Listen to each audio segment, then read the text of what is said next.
Hello everyone, we are going to study English literature and the poem that we have taken today is The Inchcape Rock. It is written by Robert Southey. Now we are going to continue the second part of the poem. The boat is lowered, the boatmen row, and to the Inchcape Rock they go. Sir Ralph bent over from the boat and he cut the bill from the Inchcape float. So here what happened, that he asked his men to lower the boat. He asked his men to take out that boat and to row it towards the Inchcape float. Sir Ralph bent down from his boat to reach his hand to the rope that held the bill to the buoy and the Inchcape rock, and thereafter he cut that bill. Down sank the bill with a gurgling sound. The bubbles rose and burst around.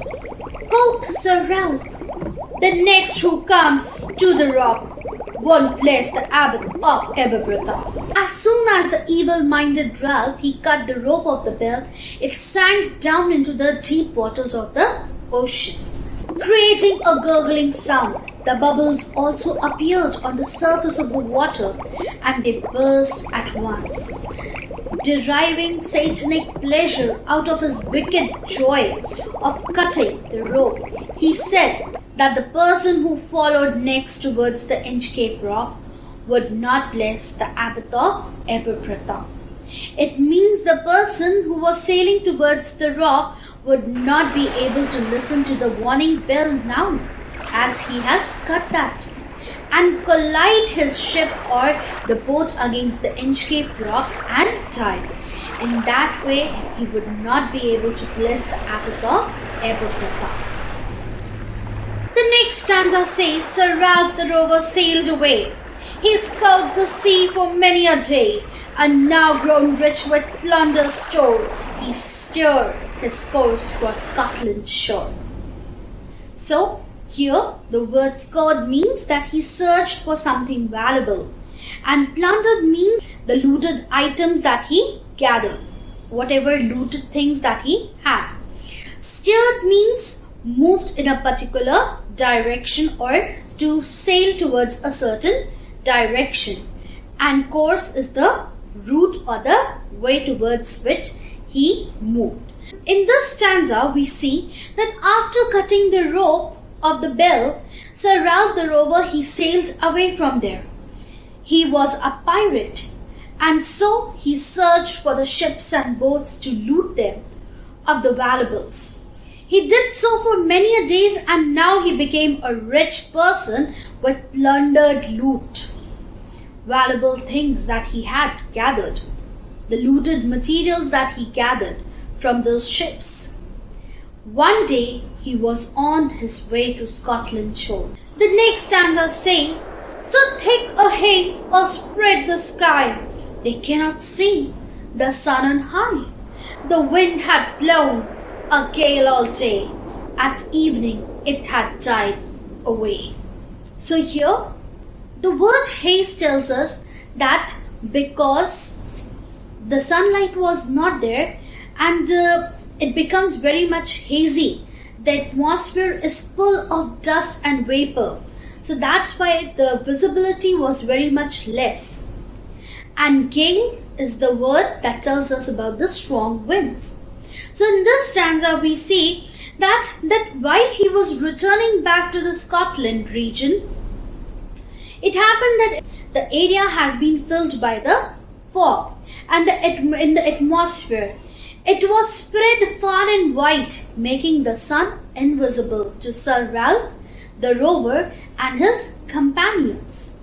A fast wind has also blown throughout the day, but it became silent as the evening time approached. So it was a quite dull day.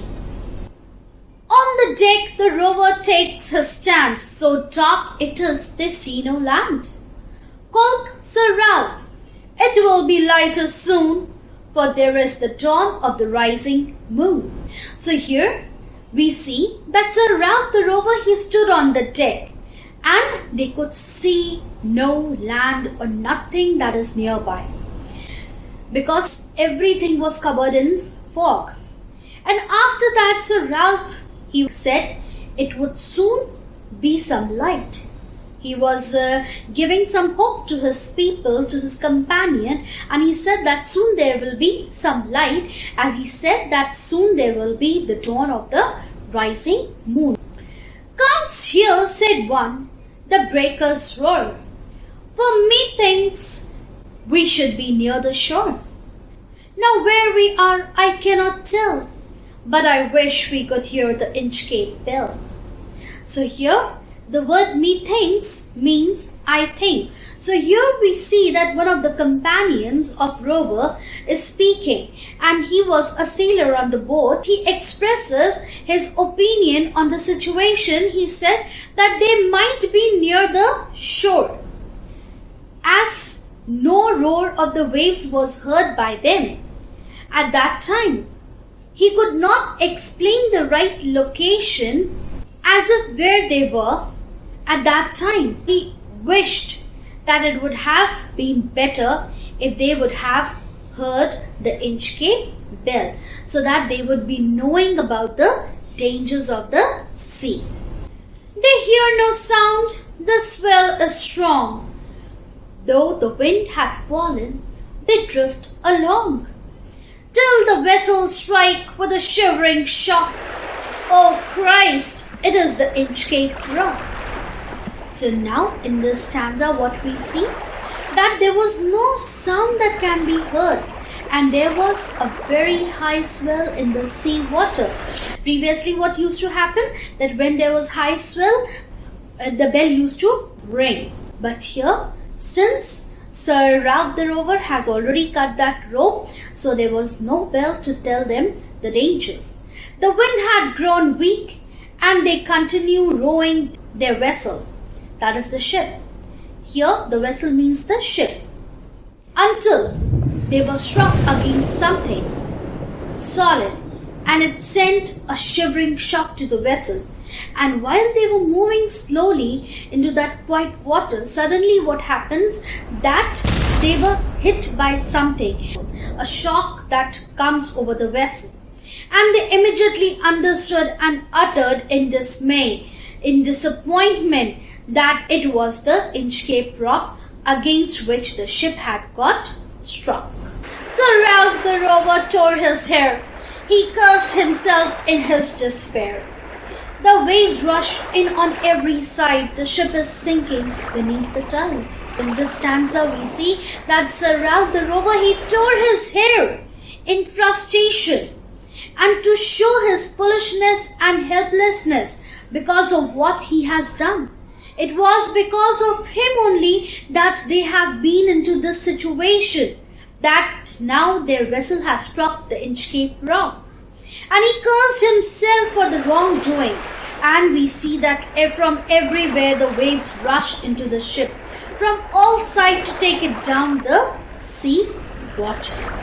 But even in his dying fear, one dreadful sound could the rover hear. A sound as if with the Inchcape bell, the devil below was ringing his knell. This is the last stanza of the poem.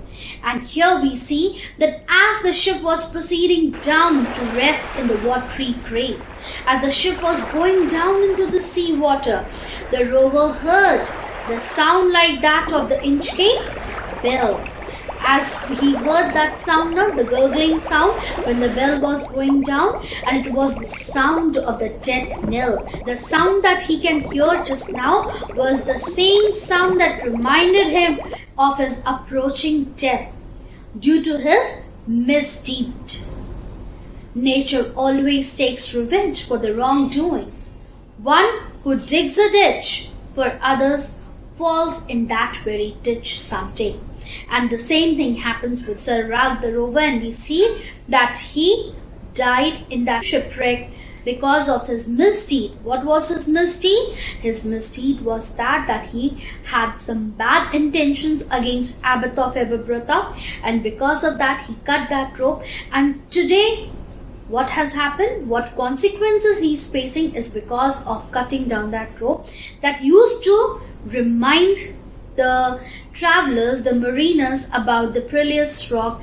But because he has cut that, today he has come into this misfortune because of his misdeeds. So here, children, we are ending the second part of the poem. Thank you for watching. Stay home, stay safe.